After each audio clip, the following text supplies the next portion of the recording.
Hi. Thank you so much for this is Josh. Remember Radnor. Josh Radnor? Yeah. Hi, Jason. I am so. You can do it. You got this. I had a whole introduction, but I'm not going to do that because we're. Was it nice? You can email it to me. Well, it feels weird to give an introduction when you're already here. You know? Oh, okay. I feel like You don't have to. I don't care. I'm not going to do that. Okay. You guys can look him up on IMDb. Check did the intro. I'm really thrilled to be doing this because I was lucky enough to work with Josh this past year on Rise, and felt it's been such an amazing collaboration to work with him. It's really been such an incredible joy to, from literally the first day we got to sort of sit down together to talk about the role through sitting here right now. It's been nothing but sort of this, what's felt like this sort of privilege and to work with him and a joy every step of the way, and in a way that has felt really rare to me. And so it's great to be sitting here with you guys and getting to talk to Josh a little bit more. Thanks, Jason. So I just wanted to start with a question about your when you first felt this sort of sense of being a creative person. Like what was it that, how old were you, and what was it that made you feel like there was a some part of you that felt like you were going to be, it doesn't have to be acting at all, but that felt like, oh, this is something that brings me joy or that I naturally do? Well, first off, hi. And I'm so happy you're here. He makes such good television, Jason Katims. He really. And it's been such a joy for me too. But we always say how much we like each other. It's like part of our thing. I think like even calling yourself a creative person, it's so weird, especially like in a free market economy, like to say like I'm an artist or I'm a creative person. It feels like no, seriously, what are you? It's like you can't just be that. And I was talking with Ben, my musical collaborator, about if we to be an artist on some level is to be a rebel. It's to say to both society and largely most people's family, like, I'm not going to do the thing that you think I'm supposed to do. And if we both hadn't been successful at it, we'd be like the problem child. We'd be like, oh, we're worried about our 43-year-old son who's calling for rent money again, But because I've found some success in it, I'm able to do it and be celebrated even by my family, who was terrified. But to their credit, they didn't tell me how terrified they were until after I was successful. But I guess, when did I feel like a creative person is like today, maybe I feel like a creative person. There's always this sense, I think, success feels so precarious in this industry and generally as a creative person that you always feel like there, some men in uniform are going to be like, we found you, imposter. You go back to Ohio, like you gotta, no more. So there's always this sense that you're going to be found out. But at the same time, I will say this, I had really bad asthma when I was a kid, so there were certain days I kind of couldn't go outside. My mother, I was a visual artist. I really liked drawing and painting, so she always had art supplies for me. When I found the theater, though, when I was in high school, I started doing musicals. I mean, this was, as I say, I didn't have to do much research for this, my Midwestern public high school, I found the theater. And I think there was something about I just knew it was different, and I was different on stage. I think I was a very insecure adolescent. I don't know if I was more insecure than other people, or if I'm just more vocal about being insecure. But there was something about discovering the theater community, not necessarily at my high school, but at this other theater that I went to in Central Ohio, where I felt like at home among the misfits, even though I was kind of like, I was my class president. It wasn't like I was an outcast, but I felt more comfortable with people who were a little bit more on the margins, or a little goofier, a little bit didn't know where they fit in. And I felt that just that collective container of like, we're making a play together. So the theater was really where, but again, I didn't know that I could do it until I started doing it. I think that I had a lot of Lou's in my life. I had a lot of mentors along the way that believed in me when I didn't believe in myself. Like they said, you can be a professional actor, and I didn't believe that, but I believed that they believed I could do it. So I think sometimes when you're younger and you don't believe it, you have to almost export someone's belief in yourself. Like someone else has to hold that belief, Was high school your first experience acting? And if so, like what inspired you to go in and try it? What was it? What made you audition? I had done like a Shakespeare thing in junior high that I remember being well praised for. I play, I don't know, Henry V or something. And I enjoyed it, but it just put it out of my head. I was just not. And then I was asked to keep my friend Debbie company because she wanted to audition for the chorus of Oklahoma. So she asked me to sit with her. And I remember sitting there and looking at you watched everyone's auditions, and I remember thinking like, these guys aren't that good. And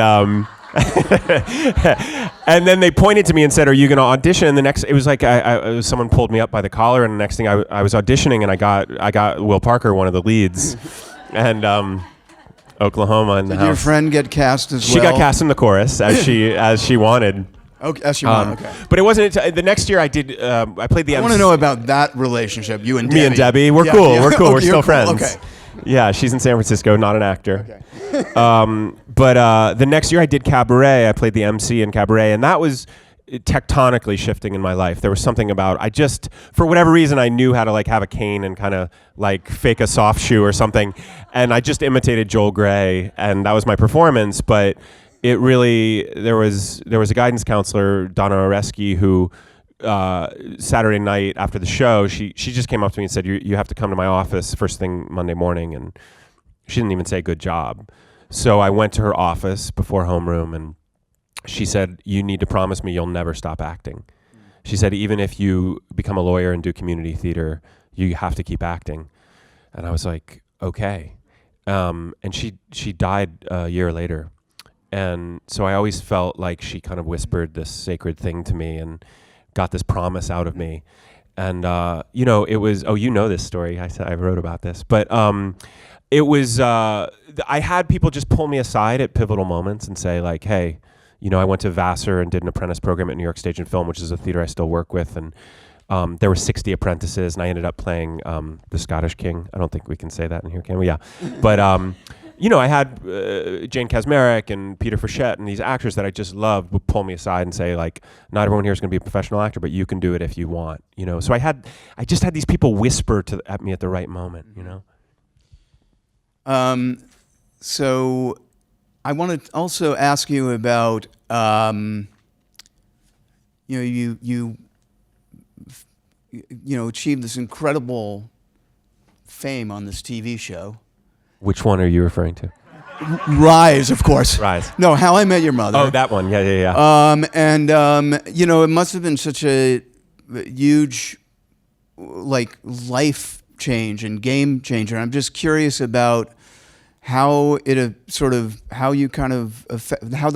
affected you, sort of as an artist, as an actor. What that period was like. Was that what I'm curious if that's what part of what inspired you to go on and become a director and direct your own films. Was that connected to that? I mean, what was the process there? I mean, it's hard for me to kind of sift back through the files and see what happened when and why it happened. Just a quick thing. My first audition in LA, I couldn't get arrested film and TV, and I was getting some, theater in New York, but I just couldn't book film and TV. I came out to LA, I got cast in a pilot, my very first pilot audition in Los Angeles, I got cast for this pilot for the WB, the now defunct WB, and we shot it, and it was great, and everyone was saying it was going to be amazing. You're going to be picked up. You're going to be a TV star, and I was fired. Okay, which ended up to be one of the best things that ever happened to me. Why was I fired? You'll have to ask Suzanne Daniels, who was running the network at the time, who demanded my head. I don't know why exactly. I have her number. We could try her right now. I always want to meet her and say, hey, thanks, by the way. But it ended up to be this great experience because it was kind of that which didn't kill you. You know, I really had to decide, am I going to keep... Did LA and Hollywood reject me, or did just this one show not be the right fit? And then I started to learn about all these other people who'd been fired from shows who went on to like have great careers. So it was this real moment for me. And then I did this Sally Field show called The Court for ABC that got canceled very quickly. Then I got The Graduate on Broadway opposite Kathleen Turner and Alicia Silverstone. This is all like 8 months after I'd gotten fired, or a year after I got fired. So my best year as an actor was followed my worst year as an actor. And then, yeah, thanks. And I started getting... I did a pilot every year, you know, basically until How I Met Your Mother, and I had everything happen to me except being on a show that actually ran for a while. So I kind of had this quiet sense that maybe this would be the one. When we all got together, it felt like there was some sort of weird chemistry, alchemical magic that went on. But I got on the show, and the show looked like it was going to be around for a while, and I got really depressed. It was like, it didn't save me. You know, I thought, well, I'm depressed because I'm not on a hit show, and then when I get on a hit show, I'll be happy all the time. And I found like being in this business is like having a lot of illusions punctured along the way, like repeatedly, especially that success will make you happy. I mean, if success made people happy, you wouldn't see like craziness from people who are very successful. Because being visible, especially in this day and age, is very destabilizing. So I had to deal with being visible, but also the role I was playing was intensely vulnerable. Like, for whatever reason, I was asked to model a kind of masculine vulnerability, right? And Ted was a guy who was like, intensely lovable, and also like you wanted to like smack him a little bit. And so I also felt, especially at the later years, I felt more mature than him, but I was so visibly connected to him that you know, look, it's a humbling thing when you say something like on Twitter or something meaningful to you, and a 16-year-old writes back classic schmosby, no matter what you write. You know, so I actually found the role I was playing, I got to be successful, and I got to stabilize my life in so many ways, and it was humbling. Like, I never walked into a room and be like, what's up, I'm here. You know, it was always like I was able to maintain a kind of humility because the character kept getting kicked around and knocked down. And some of that was really hard for me. It was hard on my pride. I found that they started taking things from me and putting them into the character, so that if I was doing something in my life that was like me, people would be like, you're just like Ted. And I'd be like, no, it's the other way around, you idiots. Like they took... Yes, I understand that process of taking stuff from the actor. Yeah, exactly. But that's what happens, you know, that the longer writers start to get to know you. But right. At first it was just his romanticism, and then he became like this erudite smarty pants. Right. And then I suddenly felt like an idiot recommending a book to someone because it was like, wait, I'm not allowed to read now. Like it got very confusing. But then I was able to, I'm here. I mean, I wouldn't be on your show if it weren't for that show. So I just find that everything is a blessing and a curse. And I mean that almost like everything. There's very little that I found as just unqualified good news and unqualified bad news. Like everything has its shadow side. Right. So I was able to have a career and be a creative person and wake up and do what I want to do and only take roles I want to do. But at the same time, it's been the shadow of it's been hard. And I think also there's something about a multi-camera sitcom that's like a little harder to shake, especially one that was on that long. I mean, 208 episodes is a long time. The beginning of the first year, Pam Fryman, our director, who's just an incredible person, she told me, she said, this is not going to give you everything you need creatively. You're going to have to do other things. So I became a film director. I wrote and directed 2 films, and And then now that I'm away from that show, it kind of feels like the sky is, there's so much more horizon. I can see I can do so many different things. So I honor it, and I love that I was on that show. And I also, some days I curse that show. You know what I mean? It's a incredibly complicated thing, and I could do 3 more hours on it, but let's move on. Right. Yeah. Well, you very quickly said, I wrote and directed 2 films, and blah, blah, blah. That you went by really quickly, and I want to ask you about that. Yeah. What was that like? I mean, to sort of, to take on a new project that way, to take on new roles, to do that, to write a script and to direct, like, what was that process like for you? It's so interesting because I find that I had this very big success under a very big corporate umbrella. You know, it was 20th Century Fox and CBS. Like, that's corporate.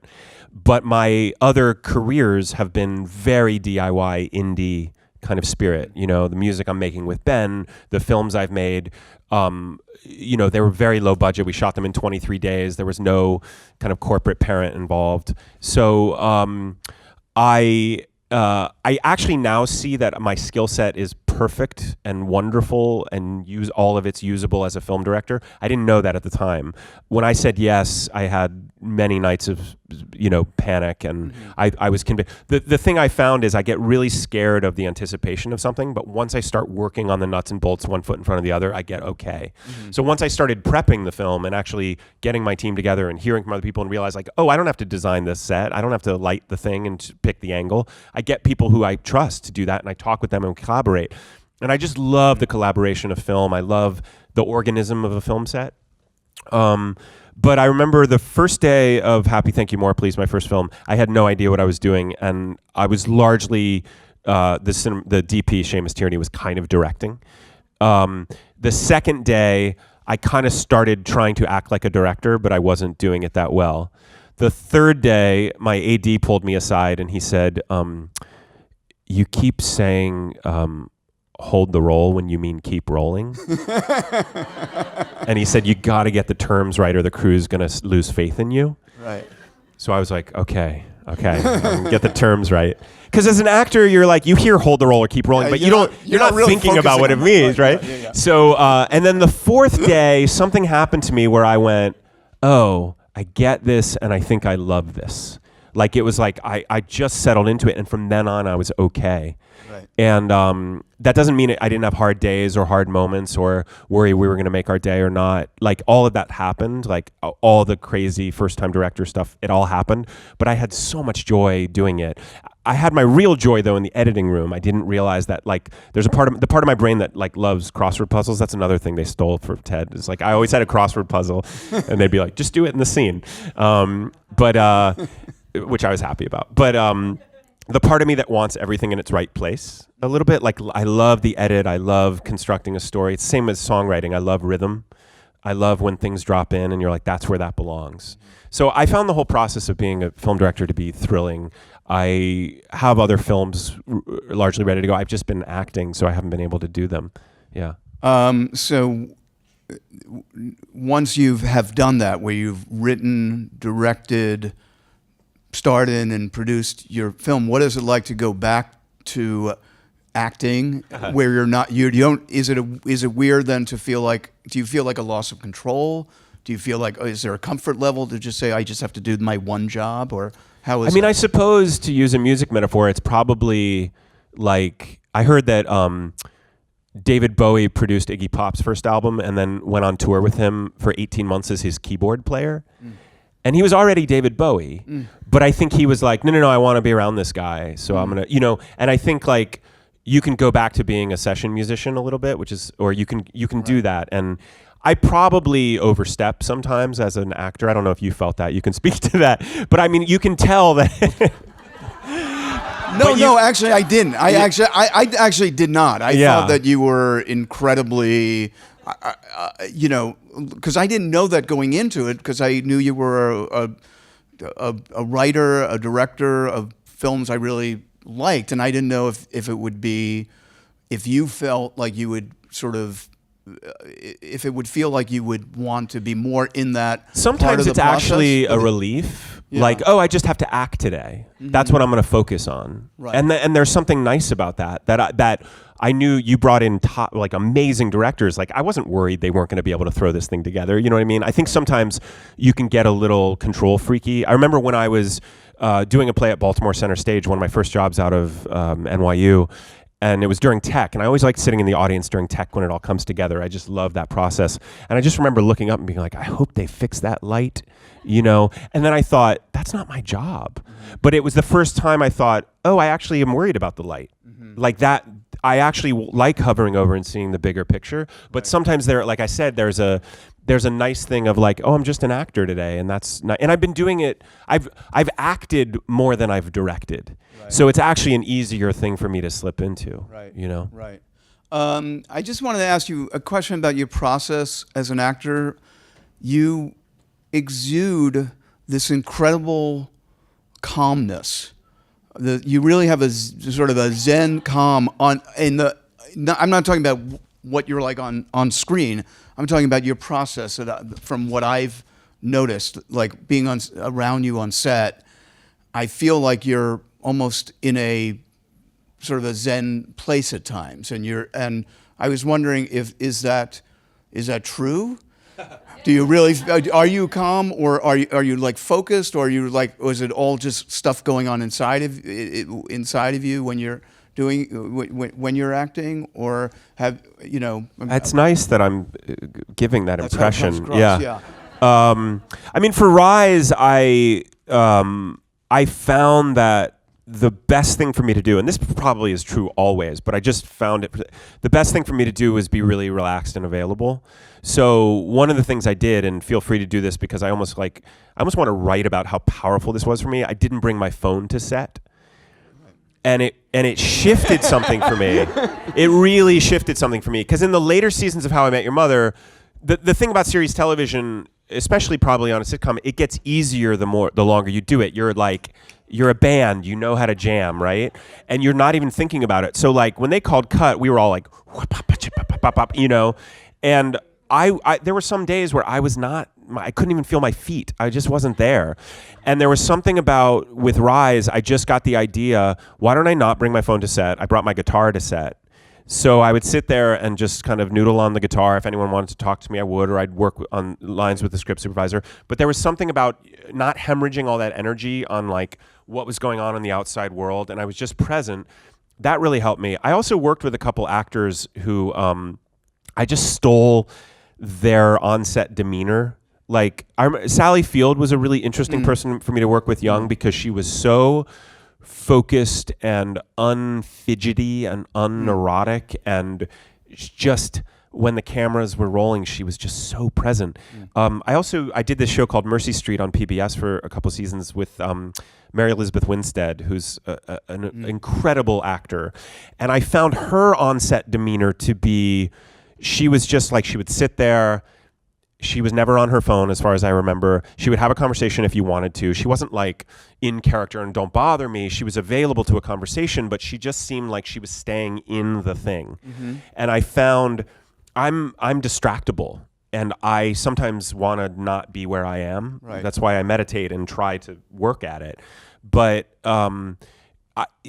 something about cutting myself off from all that craziness that exists on the phone really helped me, and I also found I wanted to do justice to this story because I believed in what you were writing. I believed in the people you had assembled, and I felt like another thing that all the years on How I Met Your Mother did for me, it just clarified the kind of things I want to make.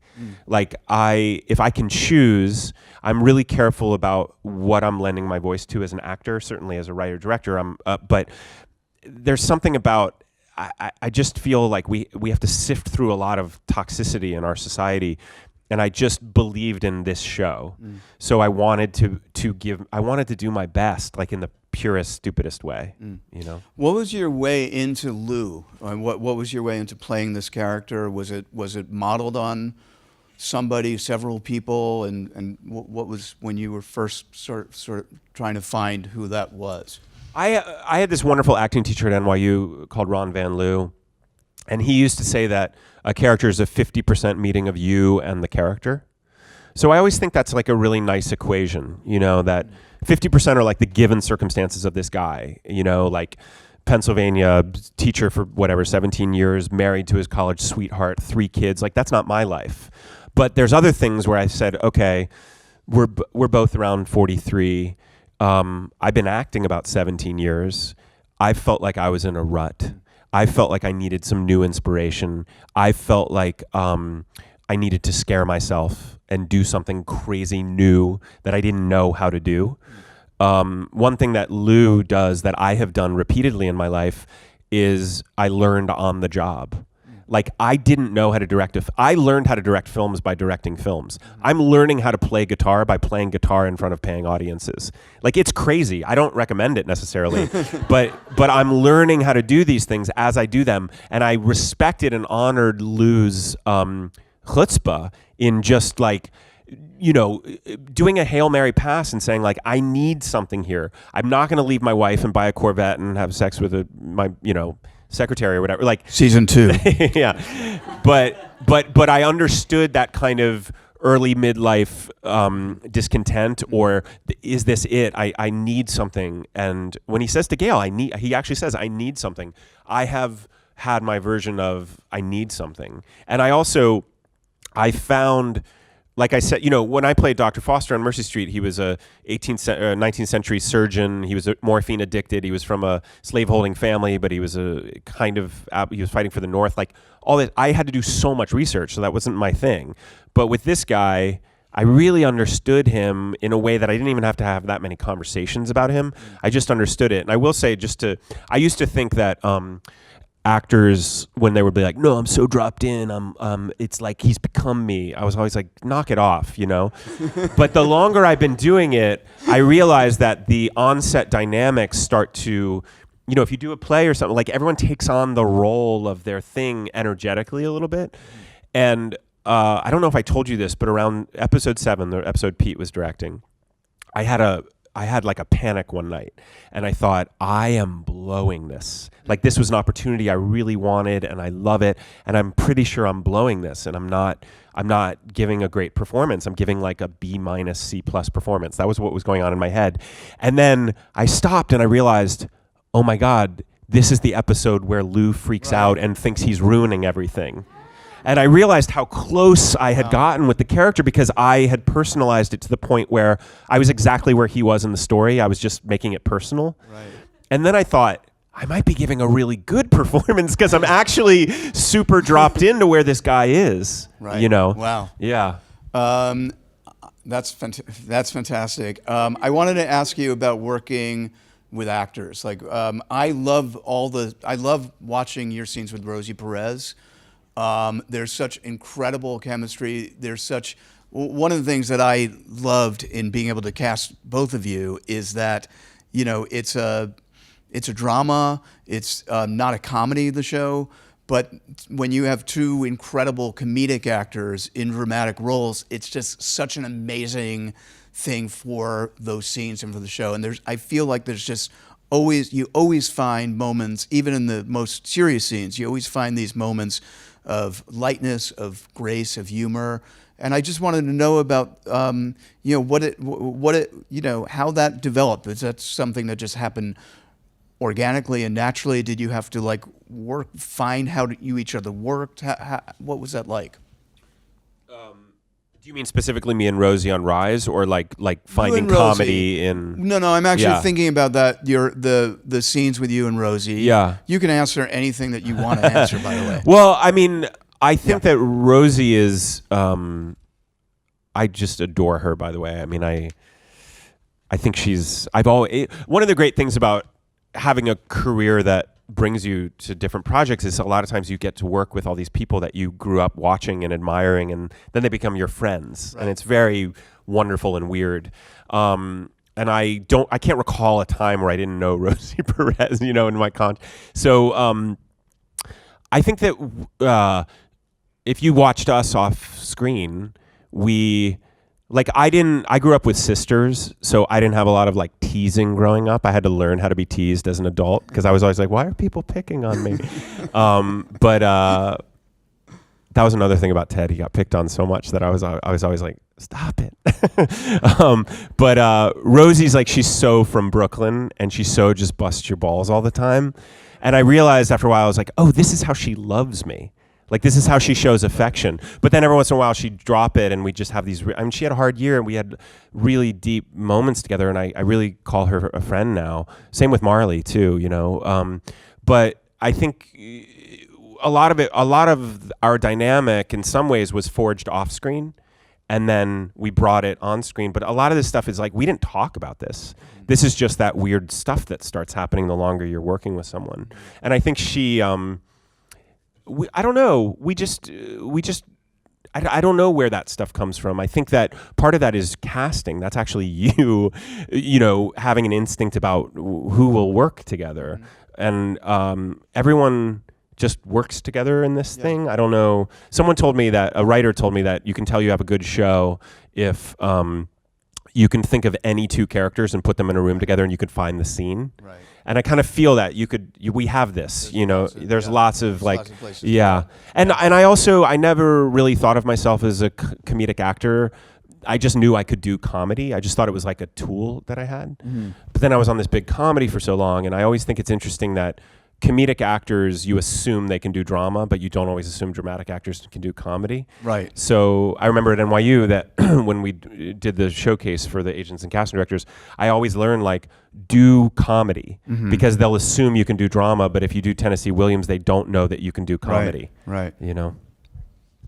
And what about working with the younger cast on the show? I'm curious if, you're playing a mentor to them on screen. Yeah.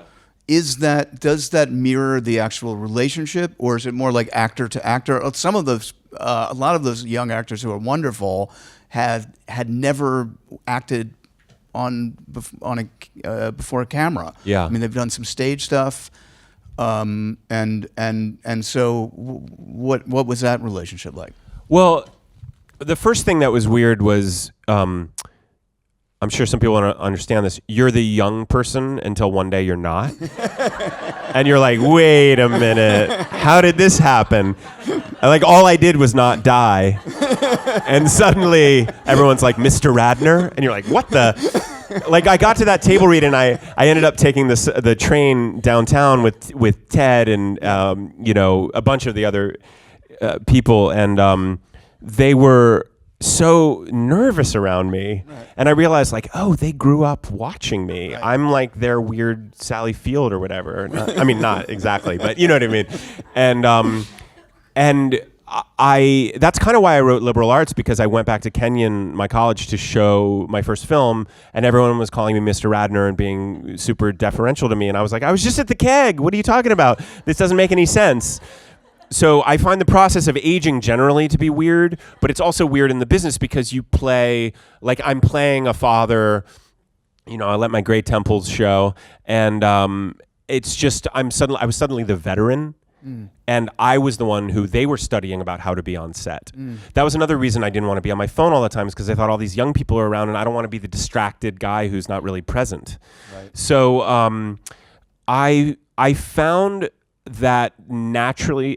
My sister's a high school teacher, and I said to her, she said, do you have a good relationship with those kids? And I said, I think it's probably exactly like being a high school teacher. Some days I think that I am terrific and admired and kind of their hero, and other days I think that they think I'm ridiculous and stupid and they want nothing to do with me. And she's like, yep, that's like being a high school teacher, and it was this toggling back and forth between really feeling like the mentor, and other days like an idiot. Right. And that I was actually like an old, dumb technophobe who didn't understand anything.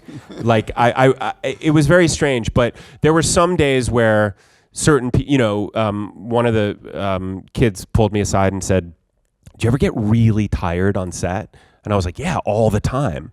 And he's like, well, I get so angry at myself because I feel like this is such a great opportunity and I don't want to blow it, but sometimes I'm so tired. And I said, the thing about series television is you got to show up anyway, and it is your job. So just bring it. Like, do the scene tired. Just bring where you are and go from that place, rather than scolding yourself for thinking you're supposed to come from some other place. Like, maybe your character's tired in that scene. Don't deny what's happening. Right. Yeah. Right. Would love to ask a little bit about your music career. So This is like the thing I'm most Radnor excited Lee- about that everyone's like, really? I'm so excited about Well, it. Jason's a huge Radnor Lee fan, and he very kindly used one of our songs in the end of episode 8 last week, which I was so thrilled about, which it will be available May 11th for streaming. It's called Here. It's Radnor and Lee is my band. So I am a huge fan. I've seen you I don't know how many times. A lot, It's more than ridiculous. anyone else. More than it's normal. And you toured South America. You're about to tour the Midwest. We just got back. We're You going to got back? Australia on Friday. I'm going to Australia. Yeah. You put out your first album. I think your second one is in the works. Yeah, we're going to record in June. You told me you wrote a song today. Yeah. Their music, if you haven't heard, it's unbelievably beautiful. It's an unbelievable. It's just amazing. So I guess my question is, how did that happen?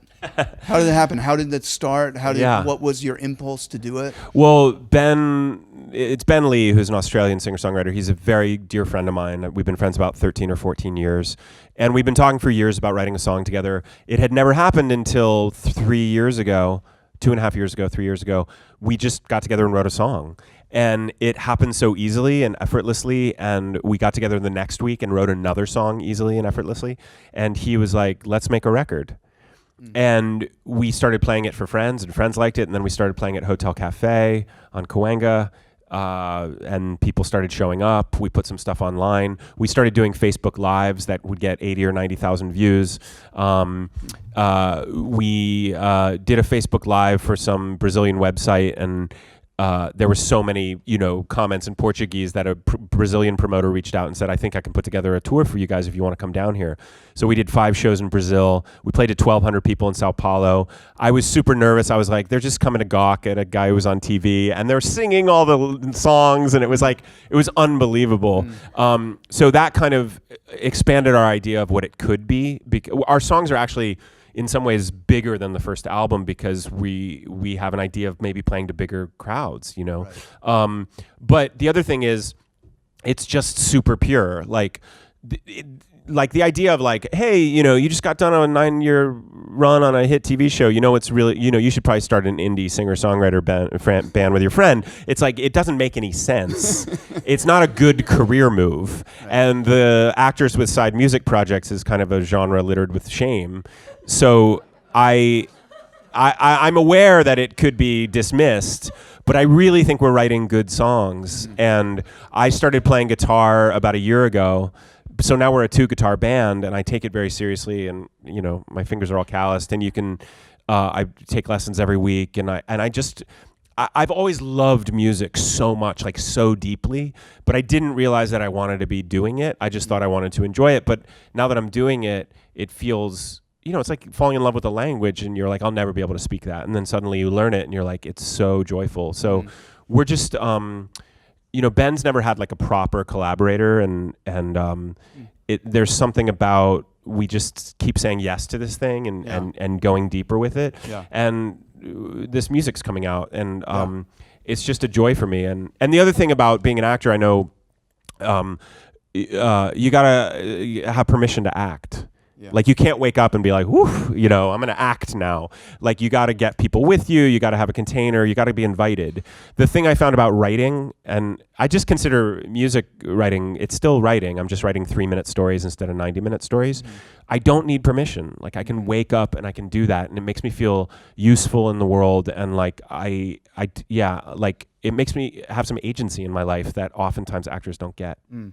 I wanted to ask you, because you're in a unique position to speak about so many different types of creative endeavors. Yeah. So if I was going to say take on something else other than writing, what do you got in mind? You have okay. So you can speak about acting, screenwriting, playwriting, directing, producing, songwriting, and being a rock star now. All of those things. So I'm curious about the sort of what just in thinking of those things, do you have a sense of what brings you the most artistic satisfaction? What brings you the most joy? What are the or I mean, it's probably a little bit split up, but what do you have like an instinct about that? I mean, right now it's music, but that's not necessarily. I mean, the great thing is in some ways I don't have to choose and I don't have to answer this question because I. Are you refusing to answer? I feel like I can do them all.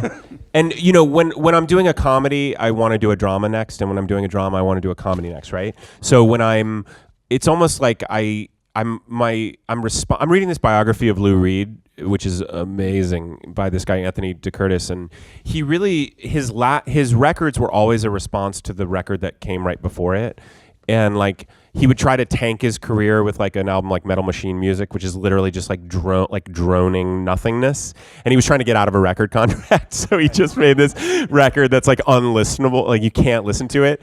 And then the next record he was like trying to save his career, so he wrote these like perfect pop songs, and then everyone loved it too much, so he's like, screw you, so he wrote this really aggressive record, you know what I mean? And I'm not as prickly as Lou Reed, but there is something about like I hunger to do the thing.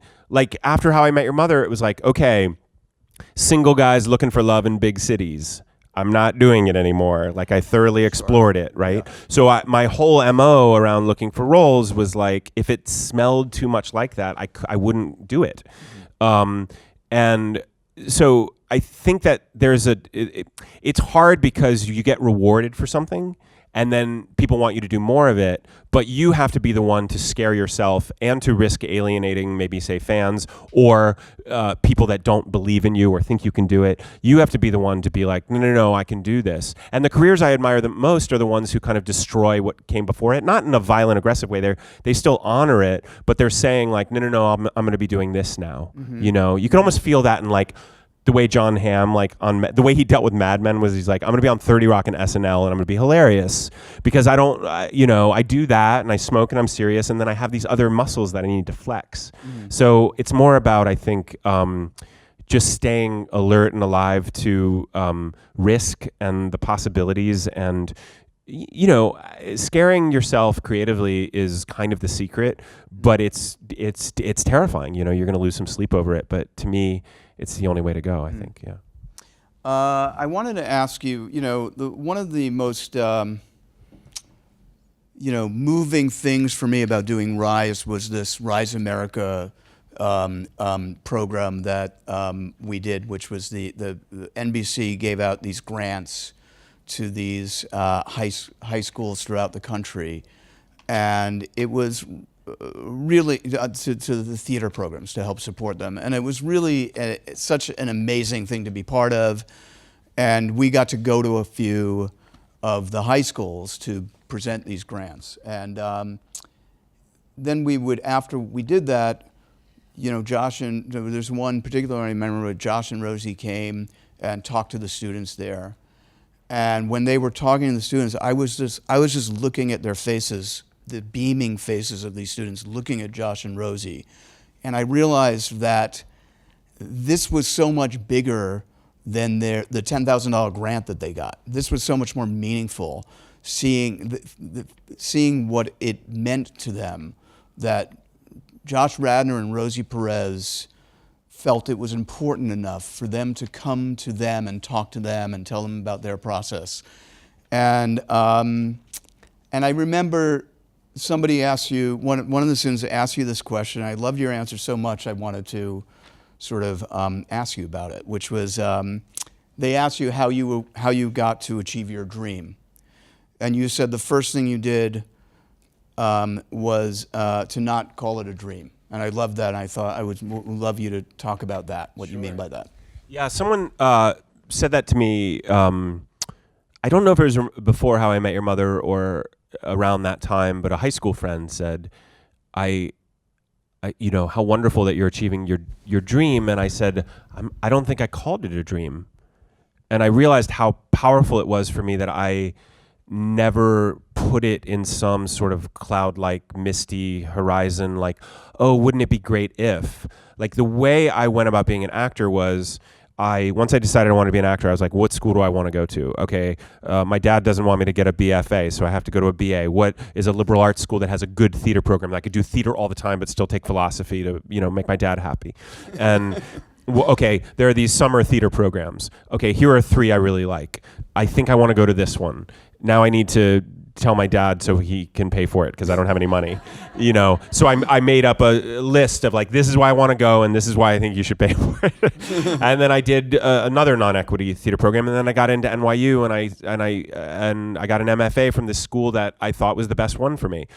Going to NYU for me was like going to law school for a lawyer or medical school for a doctor. I looked at it as a pre-professional thing, not as a thing that was some unattainable thing. I mean, statistically, if you look at the statistics of working actors, you will want to hide. Like, you won't be able to do it. It's crippling. But I was around enough professional actors that I saw that they were actually doing it, and they were doing it in a really methodical, one foot in front of the other way, where one job led to another job, and they had a good meeting with the casting director, and they didn't get the job, but they called them back for another job, and then this happened. You know what I mean? Like, I just started to really study how these things happened, and I made it practical for myself. I didn't make it like poetic and weird and ephemeral.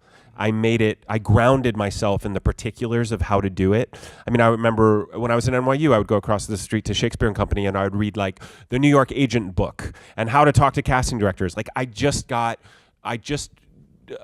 consumed a lot of practical information about how to do it so that it wouldn't be mysterious and that I wouldn't believe that, like, well, some people are just discovered in coffee shops and some people aren't. I wanted to take that away from myself, the idea that, like, some people are plucked and they're elected and that's just how it happens, and other people are not. Because, some people might think that I just appeared on How I Met Your Mother, like they just found me somewhere.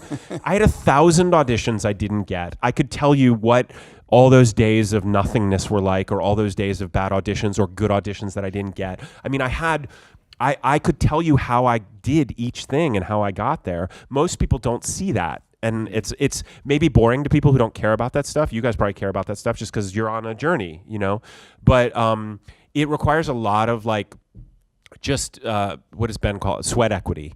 You've got to put in the time. You're building a business. And rather than make it mysterious and weird and dreamy, I made it real. That's great. One more question about Rise. So the story of Rise was inspired by a teacher named Lou Volpe, who's he started this drama program in Levittown, Pennsylvania, or took over a drama program at a public high school in Levittown, Pennsylvania, and taught there for 44 years, retired a few years ago, is an amazing human being who we both have had the privilege of getting to know a little bit. Doing the show for 44 years, by the way. Yes. Season 43. Yes. My question is, I'm curious. I know in writing it, I took a lot of poetic license between the real story and our fictionalized version of it. But I'm curious, as an actor playing somebody who was inspired by a real person, then you meet that real person. Did it influence your approach to the role? Was it just great to meet him and you just soaked it in, or what? I mean, yeah, I don't know that there was something about Lou's, the thing that touched me the most when we all had lunch together in New York was he got really teary-eyed when he talked about how much the kids gave up to be a part of his shows, and how a lot of them had other jobs to help pay the rent or the mortgage, and the sacrifice. And he said they gave up so much. They worked so much harder than I did. They gave up so much more than I did. And, he's wearing a gold, mask of tragedy and comedy that his students got him, and how much you could really feel how much he loved musicals, like how that was a real medicine for him. I didn't take anything physically from him. I remember asking him a question about in the book Drama High, which is a terrific book by Mike Sokolov, and I remember asking him about, his relationship to God. I remember he said, I left the Catholic Church, but I never left God, which I thought was just a beautiful thing, and I took some of that. But most of it is just you throw everything in, right, and then something is happening when the camera happens, but I couldn't tell you exactly what. Right. Yeah. Great. Do we have time to do some questions now? We have time for 1 or 2 questions from the audience. So let me do this. Okay. Are there any questions you think that they are? This is their questions. Our questions? Oh. Yeah. Okay. All right. Okay. This is from Aaron Guest, and it is a question for Josh Radnor / Jason Katims, or Jason. That's how I like myself referred to. Josh Radnor / Jason Katims. The story is super relevant. This story is super relevant to me. I also did Spring Awakening in a small conservative town with lots of drama. Thank you for telling this story. What was your process taking the relevant and impactful source material and creating a story for a story and character design for a TV audience? I think that's you. I think you should talk about that because that you did that. Oh, okay. Wow. I wasn't expecting that. I'm supposed to just ask the questions. I think my process was, when I wrote the pilot, I was trying to figure out, what show I knew they were going to have to do a show, and I was trying to figure out what show it should be. And I thought that when I sort of thought of Spring Awakening, I thought that the thing that I loved about it so much was, first of all, it was such a beautiful, beautifully written, book and score, but also I liked the idea that it was teenagers doing roles about teenagers, and that there would be so much thematic connection. You always, when you're doing a pilot, you don't know exactly where you're going with the storylines. You sort of have an idea about it, but I knew there was going to be so much emotional, overlap between, and thematic connective tissue between, the Spring Awakening, the show, and our show. And I also thought there was something. I thought it was very important that Lou, the first show that he did, was something that was going to be provocative and be something that was going to be problematic potentially for, sort of the administration. I think, to me, what Lou really wanted to do was to, wake people up, wake himself up, wake these students up, wake the community up. That was really what he wanted to do, and I thought Spring Awakening was the perfect kind of way to do that. I'll just say my friend John Morrow wrote this book called The Keepers of Color, which is a genius. It's a kind of hero's journey coloring book. And he said, I made this thing that I'm asking people to do this journey. And then he said, oh, I guess I should do it. I guess I need to actually do it so I can talk to people about this, because he didn't do it, he just wrote it. And I kind of feel like Lou is the same way. He kind of thought he was putting everyone else on this crazy journey, but this is what happens is he's like, wait, no, I have to go on this too.